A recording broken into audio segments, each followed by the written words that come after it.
evening, everyone.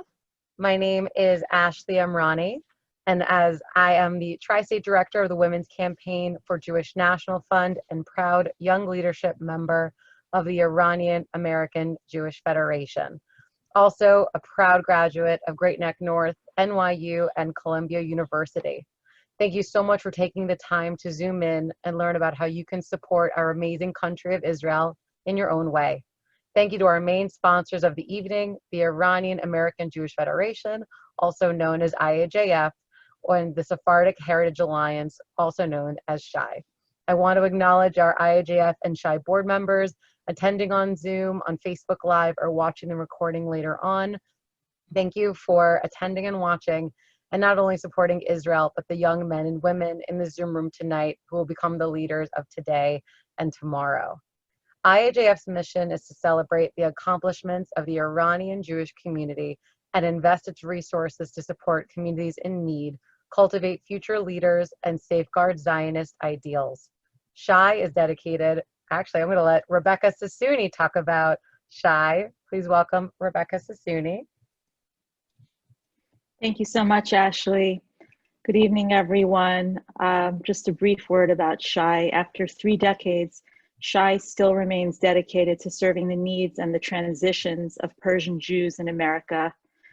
We help our youngest students with scholarships by running a Sephardic day camp and by offering programming for our young professionals and our singles, as well as supporting our matriarchs and patriarchs as they age in place. You can find out more about SHI at www.shiusa.org.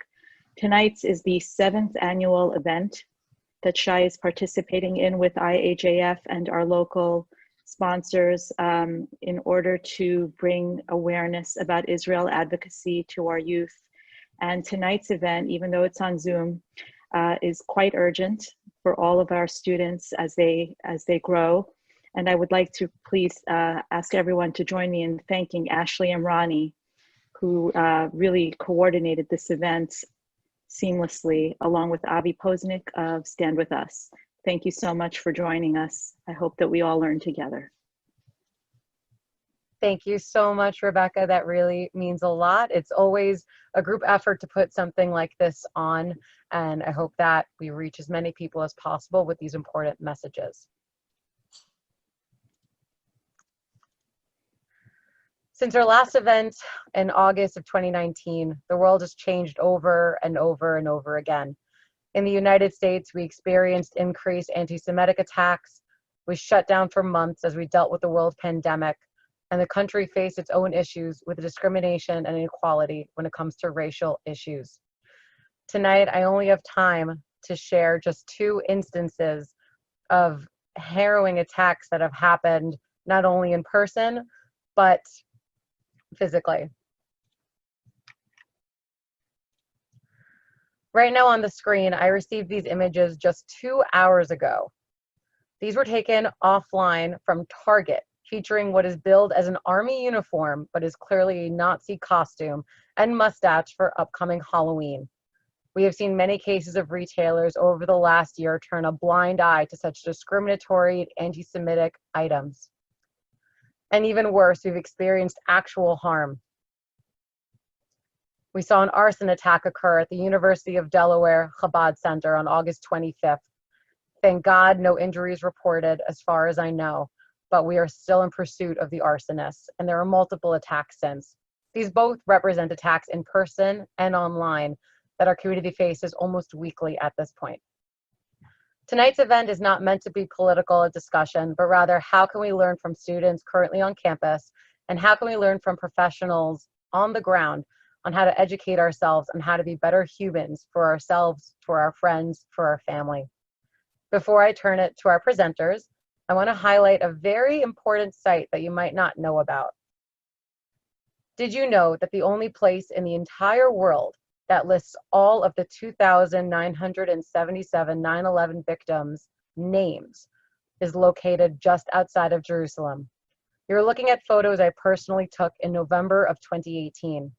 Jewish National Fund built the 9/11 Living Memorial as a representation that even though an attack happened on United States soil, an attack that took the lives of people of different races, genders, religions. It was an attack on American allies, and Israel stands behind the United States always. For those who are Great Neck alumni, you'll see that I found Jonathan Ayelpi's name carved among those who died. He was a firefighter from Great Neck, and he will never be forgotten, as well as others who perished. This living memorial is meant to be a reminder that partnerships are most important. Partnerships with organizations that we will hear from this evening are vital to training our generation's leaders of tomorrow. Everyone will be receiving contact information about all of our partners this evening. So in case you miss it, don't worry, you can get in contact with any important organization. Tonight, let's begin with Stand With Us. Our speakers include Sawyer Weisenholtz, currently an Emerson Fellow at the University of Delaware, and Chloe Levion, Campus Liaison at UCLA. Take it away, Sawyer.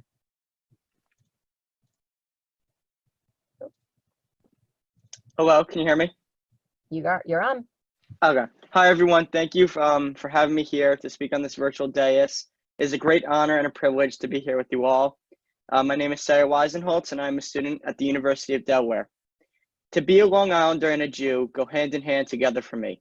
Our Jewish community has always been strong like a shtetl, but more recently, we've seen a new wave of anti-Semitism come our way. As the Stand With Us Emerson Fellow for the University of Delaware, with a Holocaust survivor grandfather who would get beat up on his way to school in Poland because he was a Jew, I was shocked and dismayed at the recent news of the Yehudi Chabad being torched in the night Tuesday last week. Although there were no injuries and casualties, damages ranged from between $150,000 to $200,000. The state fire marshal has deemed the fire an arson. However, authorities have said there seems to be no indication of it being a hate crime. The investigation is, however, still open, and authorities plan to explore all possible avenues. We at Stand With Us have been in touch with the Fire Marshal's office and have committed to supporting their investigation in whatever capacity we can. Regardless of their conclusion, to say this was a devastating event underscores the heartbreak that the community and I have been feeling. What's even more devastating is that this has not been reported on in the national landscape. Being numb to anti-Semitism is a hard thing to say and put into words. But in a world where Jews are being attacked tenfold and it doesn't get reported on, it's a harsh reality. For the New Yorkers on this call, I'm sure we all know what this is like. Since this incident, there has been a GoFundMe for the Chabad, which has been organized by several student leaders. Since the launch of this fundraiser, over $500,000 have been raised so far. If you feel so inclined to contribute to this campaign, please donate. I will share the link to the GoFundMe in the chat. The Chabad, Hillel, and Jewish students at University of Delaware have felt an immense amount of love from the community at large and are grateful that we Jews never forget our own. If the media does not want to report on a major campus having a Chabad being torched, then we must report on it. If you can't donate, please share this link far and wide. Please bring awareness to this and the dangers of anti-Semitism. Let the world know that it is going to take a lot more than a fire to crush the spirit of the Jewish people. Thank you for your time, and to that I say l'chaim.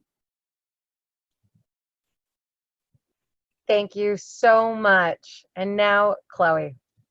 Thank you, Ashley. Hi, everyone. My name is Chloe Levion, and I was born and raised in Los Angeles, California. I'm an alumna of Santa Monica College and a current junior at UCLA. I am also the Stand With Us Southwest and Pacific Northwest Campus Liaison, the Marketing Director of Bruins for Israel, on the board of Iranian American Jews for Racial Justice, a Hasbara Fellow, and a proud Iranian American Jew. My Israel story can begin with Queen Esther, the Jewish queen of Persia who courageously used her privilege to save the Jewish people from Haman's genocidal plot. Or my mom and my relatives escaping the Iranian Revolution to the safety of Israel, the homeland of the Jewish people. But for me, it begins at my high school freshman orientation. I was 13, I just had my bat mitzvah in Israel the previous year, and I was beginning my education surrounding the conflict. At my high school freshman orientation, while I was in line to get lunch and chatting with my new teacher, a peer came up to me and he was angry. I posted a video on my Facebook specifically about a challenge called Hummus Not Hamas. That was my first instance of a peer, someone I went to school with since kindergarten, yelling at me and wanting to discuss the conflict. I had taken a few classes in 8th grade about Israel, but I was not equipped to have a conversation on Operation Strong Cliff, especially while trying to make new friends at orientation. Since then, I dove into the world of Israel education, learning more about my ancestral homeland, the place that I as a Jew faced while praying, and the place that my mom spent 9 months in instead of the initially planned 2 weeks during her sophomore year of high school, before never returning back to her home in Iran. My sophomore year of high school, I became the president of Beverly Hills High School's Normans for Israel Club, and since then, I have been on an upward trajectory in my involvement. When I started college, I instantly got involved in the world of campus anti-Semitism, speaking at town halls, speaking at Board of Trustees meetings, talking about anti-Semitism to my professors during office hours, and of course, having a lot of fun with my Israel board and walking around the quad looking like the flag of Israel. Given all of that, I did not feel safe on my campus, and I was overwhelmed. During my first year of college, there was the Pittsburgh Massacre. And then the Students for Justice in Palestine Club formed on my campus, and the national conference was a 10-minute drive from my home. And then there was the Students for Boycott, Divestment, and Sanctions of Israel Club formed, and they would post about my board members and I almost every single day. And then there was the shooting at the Chabad of Poway. And I, as a student and religious school teacher, was terrified. I vividly remember crying in my car in between my classes in October and November of 2018, crying to my former communications professor after being harassed on Facebook by the former SJP president, and scheduling meetings with my rabbis to get their guidance and showing them the obscene anti-Semitism that my classmates were posting. My friends didn't feel comfortable wearing a kippah on campus. My peers and I were excluded from the Intersectional Feminist Alliance Club, and my mom did not want me to wear my Star of David necklace around my neck anymore. Suddenly, the stories of my family's experience with anti-Semitism in Iran didn't seem like ancient history anymore. At the Stand With Us 2018 Los Angeles Gala, I approached Roz Rothstein, the CEO and co-founder of Stand With Us, and I asked her for help. The next week, I was connected with the Stand With Us campus team, and I didn't feel alone anymore. The Southwest campus coordinator then reached out to me and encouraged me to apply as an Emerson Fellow, and that is when my Stand With Us story truly starts. My goal when I started getting involved in Israel activism at Santa Monica College was to leave SMC a safer school for Jewish students. With the help of my campus coordinator, the Stand With Us research and strategy team, and the Center for Combating Anti-Semitism, I can confidently say that I have accomplished my goal. Santa Monica College has a really significant Jewish, specifically Persian Jewish population. It was the last place I would expect to experience anti-Semitism at. As a Stand With Us Emerson Fellow, I regularly met with the Dean of Student Life, Board of Trustees, and the Vice Dean to document anti-Semitism and share my experience as a proud Zionist Jew on campus. The most noteworthy obstacle I faced this year was when my fellow students supporting Israel board members and I were falsely scapegoated for bringing COVID-19 to our campus by the Student for Boycott, Divestment, and Sanctions of Israel Club president. This, along with previously documented anti-Semitism that this individual spewed, propelled me to reach out to the Stand With Us Center for Combating Anti-Semitism and formally file a bias report with Santa Monica College. In result of that, Santa Monica College formally adopted a No Hate SMC campaign that directly addresses the recent anti-Semitic incidents. Then in May, with the help of Stand With Us and other pro-Israel organizations, SMC student government unanimously passed a proactive resolution expressing solidarity to Jewish students. And above all, I am not afraid to use my voice and share my narrative on campus. TikTok, Twitter, on my blog in the Times of Israel, campus newspaper, wherever it may be, because Stand With Us provided me with the education, resources, and tools to properly respond to literally anything. Stand With Us empowered me to share my narrative as an Iranian American Jew, and as a campus liaison, I am a mentor to college students across the West Coast, and I get to empower students to share their narrative, combat anti-Semitism, and make their campuses a safer place for Jewish students. Thank you. Thank you so much. Stand With Us. You guys are true examples of the leaders that we need. Thank you for setting the example on your campuses and for the broader community. Kol hakavod. Now I'm excited to introduce for the Anti-Defamation League, we have Scott Richmond, the Regional Director of New York and New Jersey, who will now be giving a presentation. Hi, everybody. Can you see this? Yes? 1 second. Okay. All good? You're all set, Scott. Okay, thank you very much. So first of all, it's amazing to hear from these students. You know, there's so much passion out there, and it gives me such incredible hope for the future. My job is not to tell you that there's anti-Semitism on campus. You've heard it. My job is to talk a little bit about how to respond to it. So just a couple words about ADL in case you're not aware. It was founded in 1913, and its role is to stop the defamation of the Jewish people and secure justice and fair treatment for all. What does that mean? We fight anti-Semitism, but we also fight against hate and bigotry against all people. We're the leading anti-hate and civil rights organization. We have 25 offices across the United States who can be incredible resources to students on campus, and we're headquartered in New York. So I have good news and I have less good news. And the good news is really all about what you just heard. Despite the anti-Semitism on campus, there is incredibly rich Jewish life on campus. And I think we need to see the silver lining here a little bit. The idea of what's happening on campus has also brought out the best in our Jewish students. I went to university a long time ago, and there wasn't nearly the number of Jewish organizations, nearly the number of options for Jewish students, very, very rich Jewish life, even on campuses where you have such difficulties. For the most part, these voices are relatively extreme voices that you're hearing. It's very difficult for our Jewish students. I don't mean to minimize that, but it's not everybody on campus. And the other thing is, when you hear about BDS resolutions, you have to understand that basically the administration doesn't move forward with those BDS resolutions. It's terribly divisive on campus. So now we talk about the less good news, which is that when you have that BDS resolution, it's not just about getting it passed and getting the administration to do it. It's about changing hearts and minds, and that's the problem here. You have Students for Justice in Palestine, Jewish Voice for Peace. They're active only on a few campuses, but they're active on campuses where there's large Jewish populations. They're active on campuses where future leaders are coming from. So the problem is not so much the small number of students who are deeply involved. The problem is that they're changing hearts and minds of a very large number of students who then think back, and this is what they know about Israel, and this is what they know about Jews. And that's really the problem. So how do we change that dynamic? We change that dynamic. Well, let's talk about this. There are two ways to react to anti-Semitism. We're talking about being proactive, and we're talking about being reactive.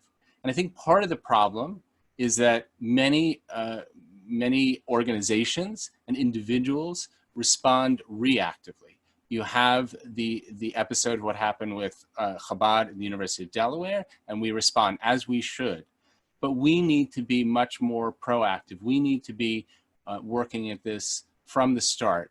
And I have 7 ways that I want to suggest that we can be proactive, and that will set the stage for dealing with anti-Semitic incidents or lowering the number of anti-Semitic incidents. So first of all, educating others.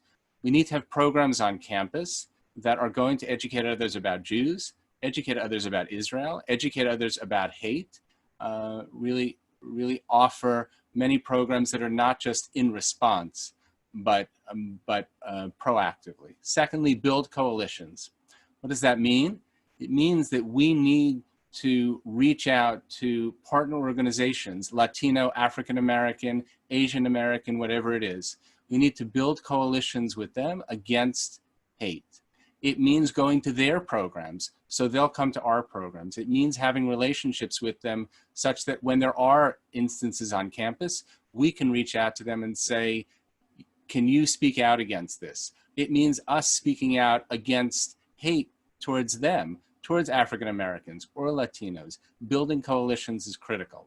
Developing relationships with administrators and campus security. So you have, it's terribly important to reach out to administrators and have those relationships in place. The Jewish community needs to have those relationships in place. Campus security needs to know them. So when something happens, they can reach out very, very quickly and deal with those situations. Get involved. Our Jewish students need to be part of student government. Our Jewish students need to be part of the committees on campus. They need to be the editors of the school newspapers. These are the leadership positions that will allow them to speak out when the time is right. It will allow them to get across the messages that we want to get across. And if we're the ones filling that vacuum, then the right messages are going to get across. Learn the language. So ADL has a hate language database. That hate language database is very, very important. There are many people who don't know all the different cues, all the different symbols. All of this is there. Raise your voice. So this is a matter of raising your voice on important legislation. At ADL, you can go to the Take Action tab, adl.org/take action. And there you can find ways that you can have a voice on legislation. And finally, ensure that your campus is prepared for a hate crime response. Make sure that procedures are in place so that when this happens, people are not scrambling, people are not wondering what to do. So that's being proactive, and that's terribly important. And I think a lot of our students take that for granted, but we do need to be reactive when things happen. So what does that mean? It means speaking up. Don't be a bystander. Yes, there are instances like what happened at the University of Delaware. It's very large, it's very easy to speak up, but there are small instances. And we need to be trained, we need to feel empowered. Our students need to feel empowered to be the ones to speak up. Obviously, the students you heard here today are the exact type of students we need, but really many other students need to feel like they're the ones who should speak up, and it's not just somebody else who will do that. Reach out to others for help. Use the resources that you have. You have Hillel on campus. Sorry, stand with us. But there are other organizations that you can reach out to for resources, certainly like ADL.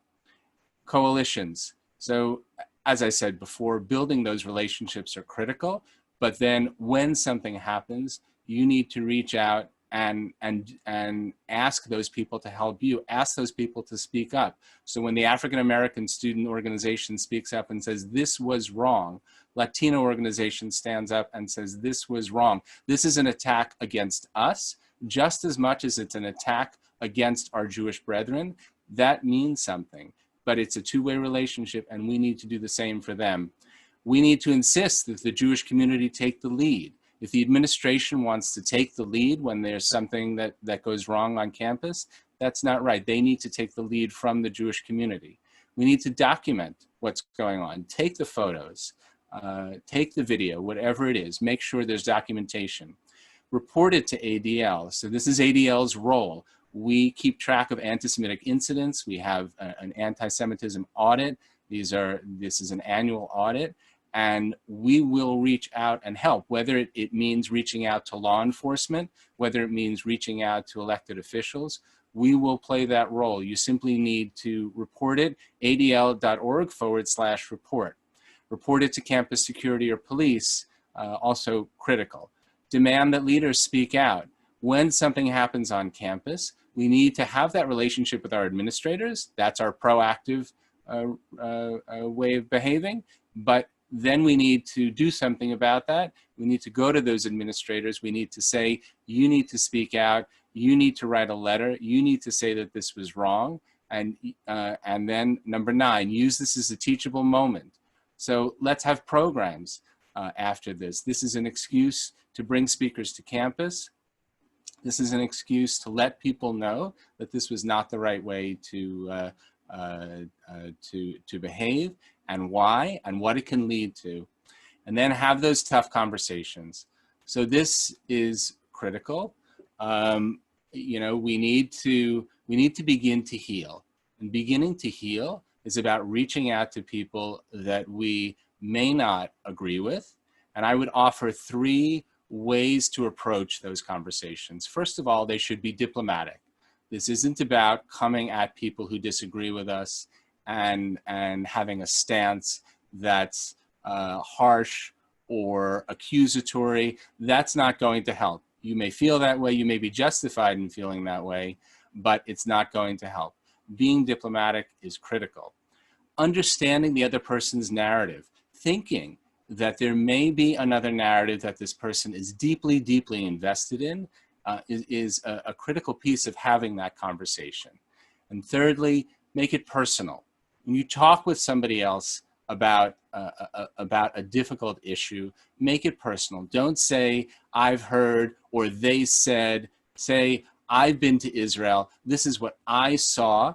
This is my understanding. This is me as a Jew. This is the Jewish world I inhabited. And don't talk in generalities. Also not going to help. ADL has a lot of resources out there. The hateuncycled.adl.org is a guide to anti-Semitism. A lot of times people don't even know what anti-Semitism is. And certainly a lot of times people say that criticism of Israel shouldn't be labeled anti-Semitism.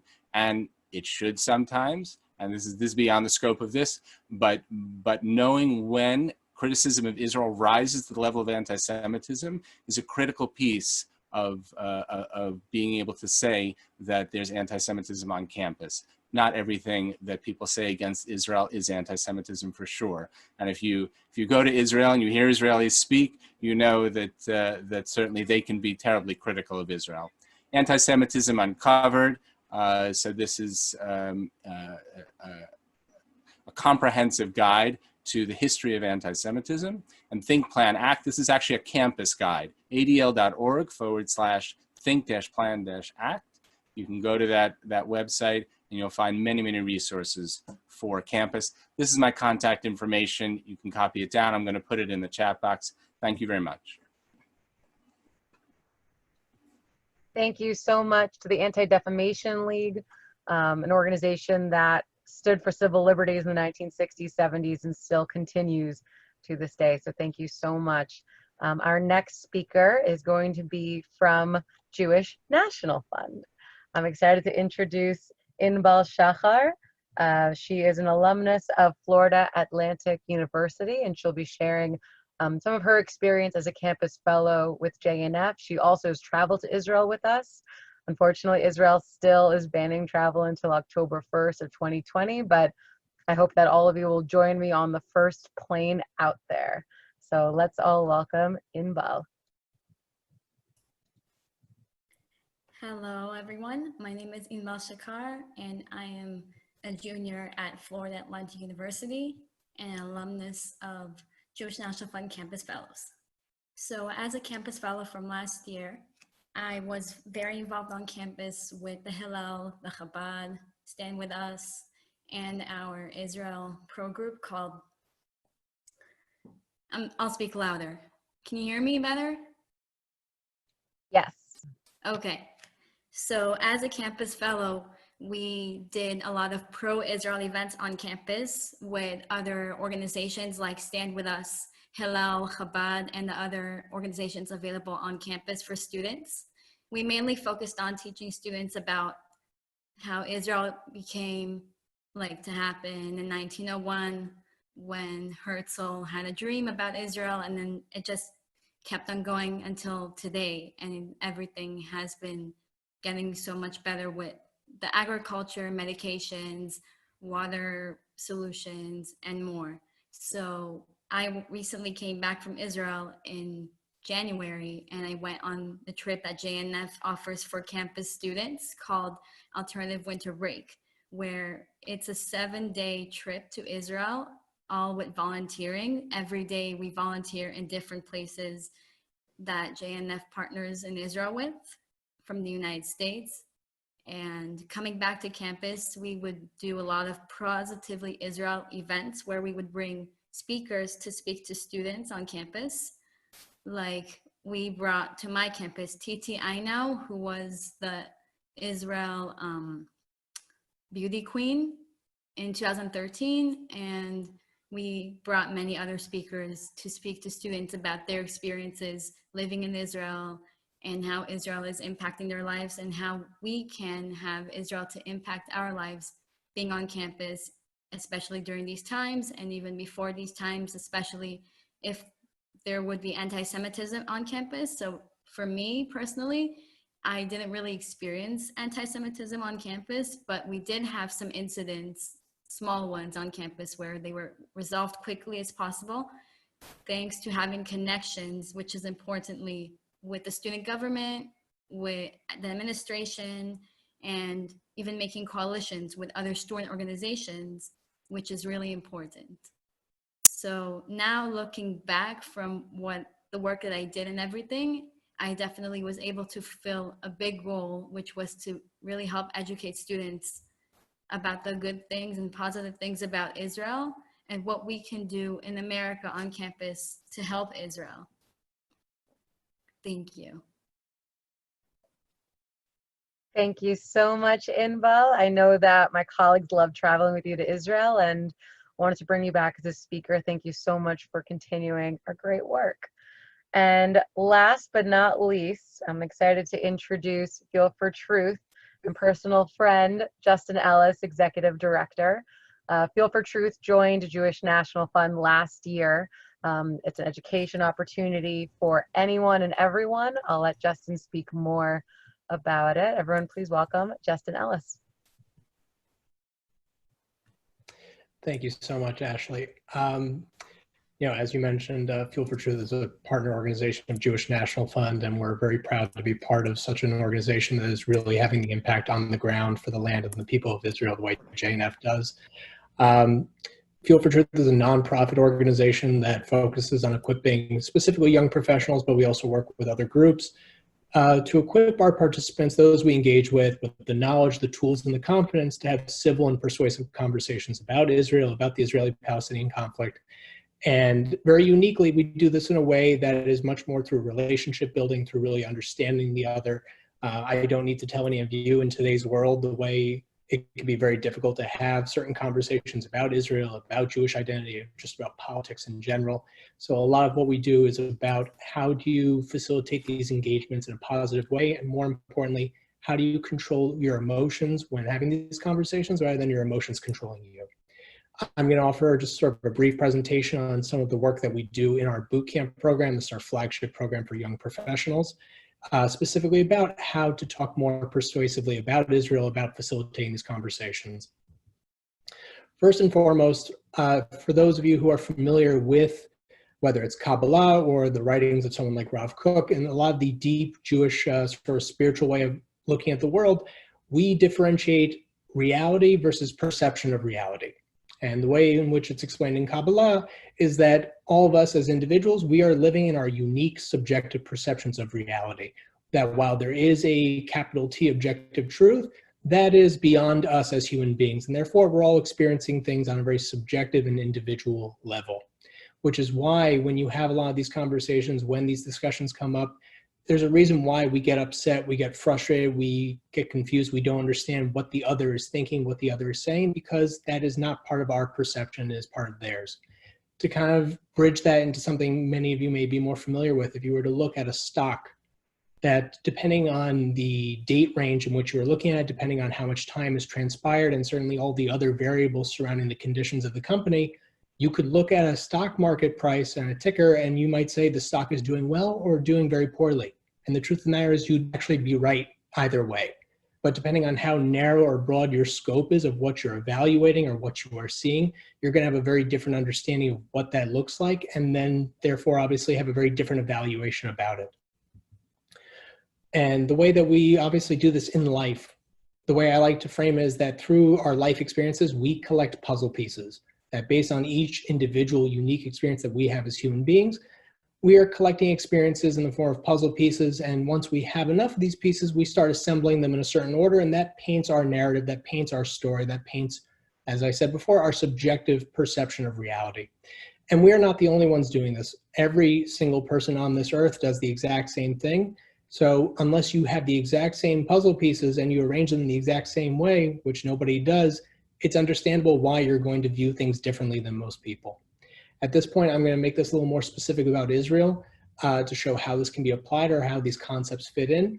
But as I mentioned before, these are universal skills, regardless of who you are talking to or what you are talking about. These are beneficial to really facilitating positive conversations, positive experiences that obviously in today's world are a little more lacking than we'd all like.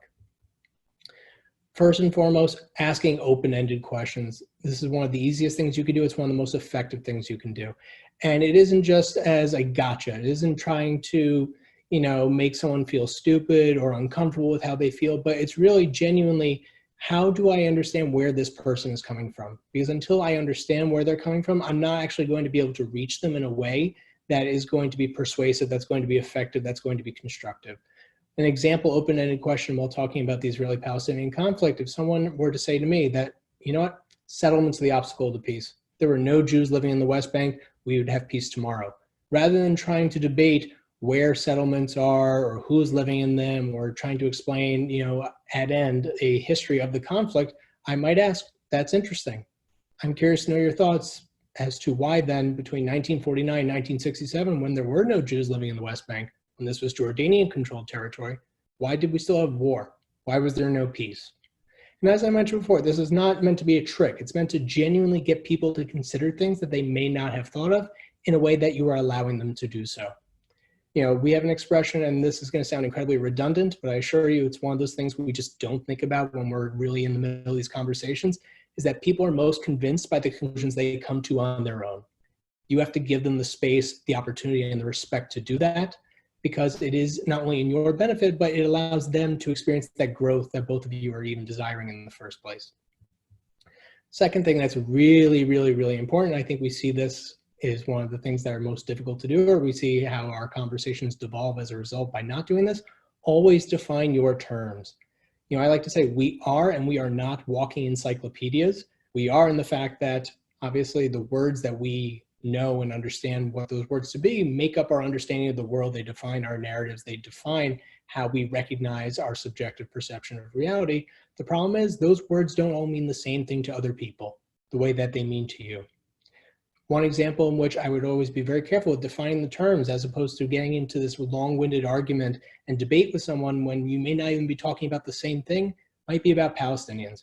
If someone were to say to me, Palestinians do not have the same equal rights as Israelis, rather than trying to have a debate with them about that or what that means, I would actually first and foremost ask, are you referring to Palestinian citizens of Israel, also known as Arab Israelis, those who do have equal rights as their fellow citizens?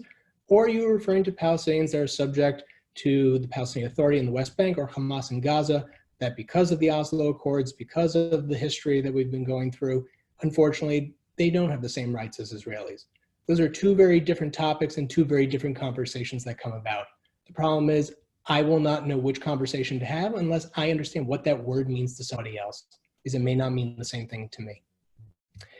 And finally, this is really important, and it's one of those things that, like I mentioned before, a lot of this may feel like common sense, but when you're talking about something that's very emotional, something that's very connected to your identity, your understanding of reality, your sense of self, obviously we throw these things out the window because fight or flight kicks in and we get very into what we're doing. It's really important for us to differentiate what we refer to as interests and positions. I want to conclude with a little story that will kind of sum this up. There's a story about a father who only had one orange, but he had two daughters. Both daughters wanted the orange. The father was going back and forth. How do I keep both my girls happy? I only have one orange. What he ultimately decided to do was cut the orange in half. Therefore, each of them would have the orange. What that father didn't know or didn't bother to ask is that one of his little girls wanted the actual piece of fruit to eat, while the other one actually wanted the peel in order to make an art project. So by cutting the orange in half, neither children were actually satisfied and neither of them got what they want. Yet if he had just understood that this was the reason why they wanted the orange in the first place, he could have satisfied them both. When we're talking about this issue, when we're talking about the Israeli-Palestinian conflict, when we're talking about Israeli history, Jewish identity, we need to be able to distinguish and separate and really to differentiate in our conversations, whether we're talking about an interest or a position. All of us have the interest of Israel being at peace with the Palestinians, with its Arab neighbors, for it to be a full expression of what Jewishness is supposed to be in this world. How we actually do that or how that is manifest, we can disagree. We can have conversations about. But unless we understand from the beginning that we're both on the same side, that ultimately at the end of the day, we're both doing the right thing, or at least for the right reasons, we are going to come at each other in a much more antagonistic way. And that's not going to allow that conversation to go forward. it's going to become very competitive, it's going to become very confrontational, as opposed to cooperative and collaborative. And that's how we want to frame our relationship with other people. This is a lot of the work that we do at Fuel for Truth. And like I mentioned before, this is not typical Hasbara. This is much deeper in not only understanding Israeli history, but also really understanding how people are making their judgments about these issues. Whether they are right or wrong, it doesn't even matter at this point. It's really to understand why people are coming to the conclusions that they do, for you to understand that. And therefore, with that understanding, you can better have conversations with them. You could be much more persuasive, much more effective, and obviously maintaining your civility at the same time. I want to thank you for obviously inviting me to this wonderful event.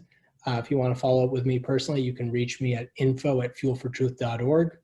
You can go to our website, fuelfortruth.org, and sign up for our emails. And for those of you who are young professionals, 22 to 40 years old, our flagship program, Boot Camp, starts late October, and I'll post all that information in the chat. But that's really an opportunity for you to learn even deeper about some of the stuff we've talked about tonight.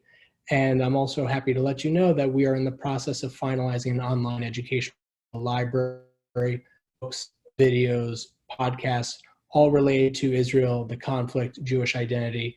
And this is a wonderful resource that we'll be rolling out in the near future, and I look forward to sharing it with all of you. Thank you so much, Justin. That was incredible. I had never heard that argument personally and feel that I have a lot more to learn from Fuel for Truth. We're now open for Q&A. Everyone's able to unmute themselves if they have a question for a particular participant or want to chat in the chat box. But one that was submitted to me regarding for Stand With Us, I'm going to throw it to Avi Posnick as the director. Question: do you conduct interviews for people that want to be involved with Stand With Us? Is there a barrier to entry at all? And how do I find out what campuses you are on? So it's a great question. Through our campus fellowship program, our Stand With Us Emerson Fellowship, which you can find information on our website, and I can send a link. There is an application process, and once the application and recommendations are submitted, there's an interview by the campus coordinator of the school you're applying from. And then, it's an amazing fellowship program, and, the students who are on the call tonight were fellows, so you can definitely ask them about the fellowship as well. But yes, there are opportunities, and I can send a link in the chat box. And the same thing for high school students as well for our Stand With Us high school internship program. Amazing. Before I ask the next submitted question, does anyone have a question? You can unmute yourselves now.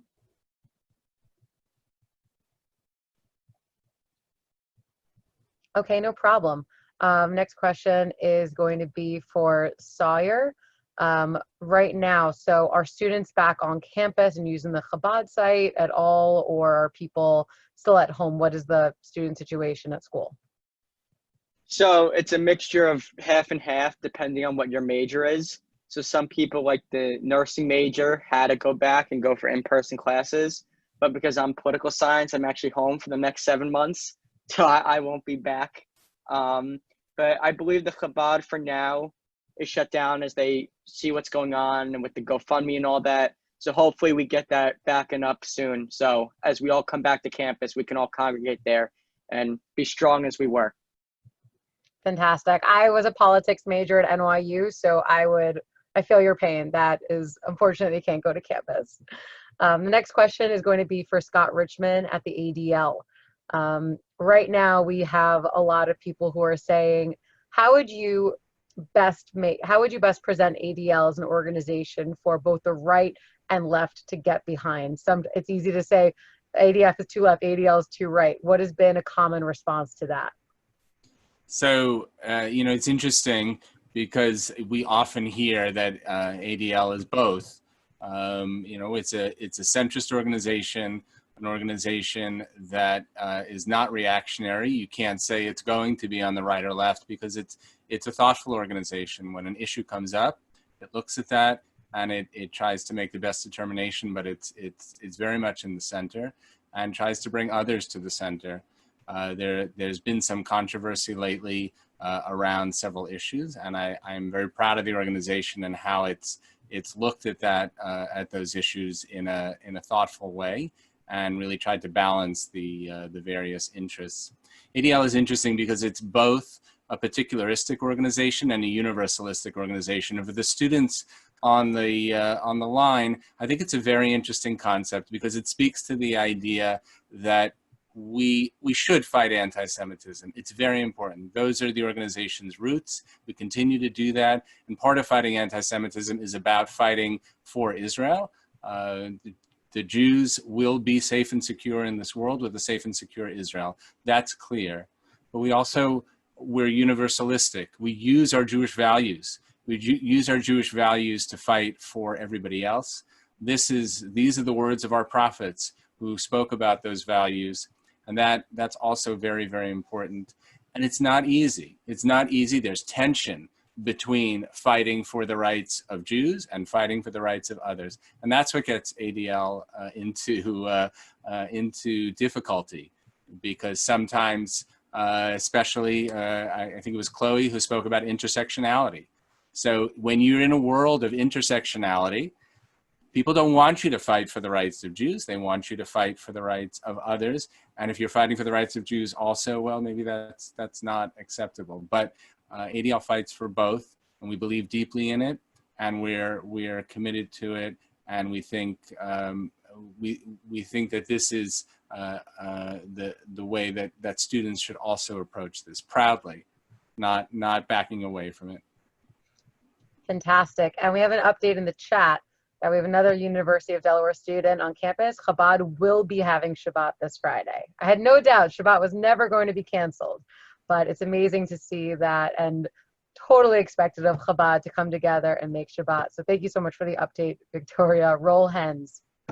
And the last thing that we want to say, if there are no other questions, I want to give Rebecca Sassouni, as president of SHI, the opportunity to share involvement with SHI as a young professional.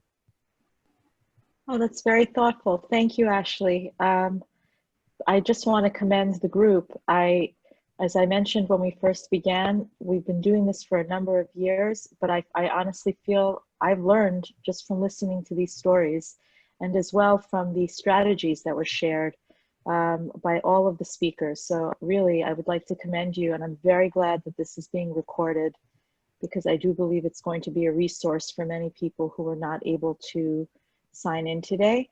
SHI, as I said earlier, and I don't want to repeat and take everyone's time, we are here to help serve our community, from the young to the old. And we do it from the bottom of our hearts, mainly in Great Neck, but also in the 5 boroughs. And we're happy to partner with all of you again. Thank you so much. Fantastic. On behalf of the Iranian American Jewish Federation, a longstanding young professional board member, daughter of one of the founders of the organization as well. It's been an amazing journey over the last 18, 19 years. This year, we will not be holding our normal gala in Lincoln Center for obvious reasons, but the young leadership is working hard on creating a project that we can get young leaders to get behind and support. So more words on that.